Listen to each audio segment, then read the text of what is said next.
The number of things that I began to accumulate for my many hobbies started to overwhelm me.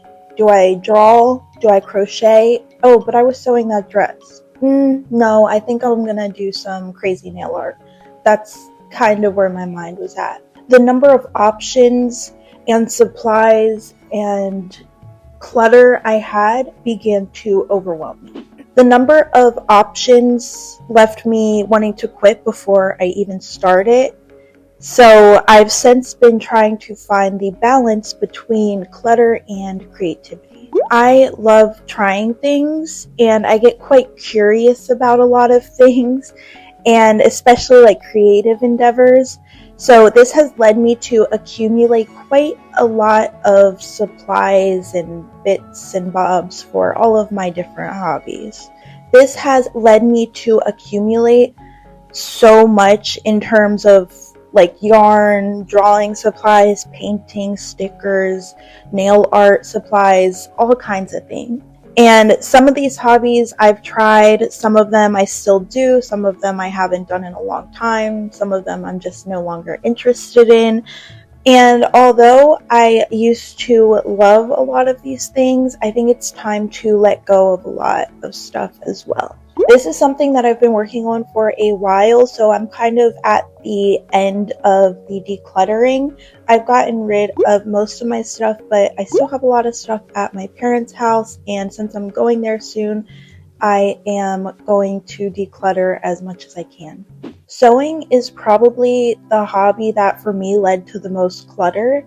And unfortunately, I can't show it to you because, like I said, it's at my parents' house. But I collected a lot of sewing supplies like fabrics. I collected a lot of different sewing notions like needles and threads and buttons and zippers, all of that sort of stuff. And a lot of those things I didn't really have a purpose for. Like, I just bought them because I might use them, or I thought maybe they would inspire a project, which a lot of them just didn't. And I think that's a part of why I stopped sewing after a while, is just it was a lot, and it was a lot of clutter, and it felt very overwhelming. There was a lot to choose from, there was a lot that I was working on, and all of that takes a lot of mental clutter and a lot of mental space. I thankfully learned from this, and now I only get these supplies for current projects. So like if I only keep yarn for the project that I'm currently working on. I don't just go and buy a bunch of different ones that look nice because I might use them.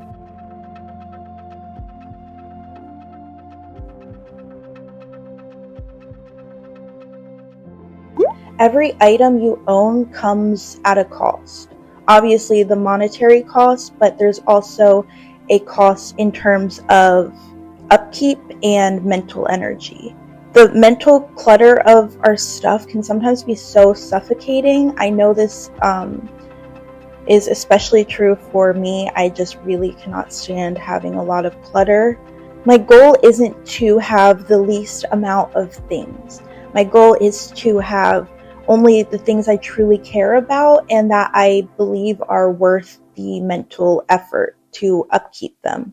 Some of the things we do, I feel like we only do because we like the identity that's attached to it. Like, we want to be that person who does that thing. Like, maybe you're a person who really just doesn't enjoy reading, but you are always forcing yourself to read these gigantic novels because you like the idea of being a person who reads.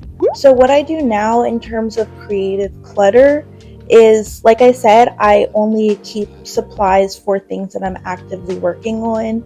So I only keep, like I said, yarn that I'm working on for certain projects, things like fabrics, things like paint, stuff like that. I don't want empty drawers and bare shelves. I just want intentional ones. I used to think I needed every color of paint possible just in case I wanted to use it one day, but now I only keep the ones that I use regularly, and after all, I can just mix them together. So it's really about like only keeping the essentials and kind of just working with what you have. And that's what I've been doing for the past few months. I've decluttered a lot of my clothes and craft overflow and other belongings. For me, having more stuff just gives me more to think about and to worry about and to care for. I have always dreamed of having this like creative magical space where like everything has a place and it's exactly how I like, but I somehow always end up surrounded by clutter, not necessarily even my clutter, just like other people's clutter, and that's something that I can't control. But I have also noticed that I am surrounded by a lot of like my graveyard of hobby supplies. So that is something that I can control and go through and declutter. Thank you so much for spending time with me today. I hope you have gotten something out of this video, and let me know what you think if you are somebody who enjoys having a lot of clutter, or if you are kind of like me and it stresses you out. I would love to hear about your experience in the comments below, and I will see you soon.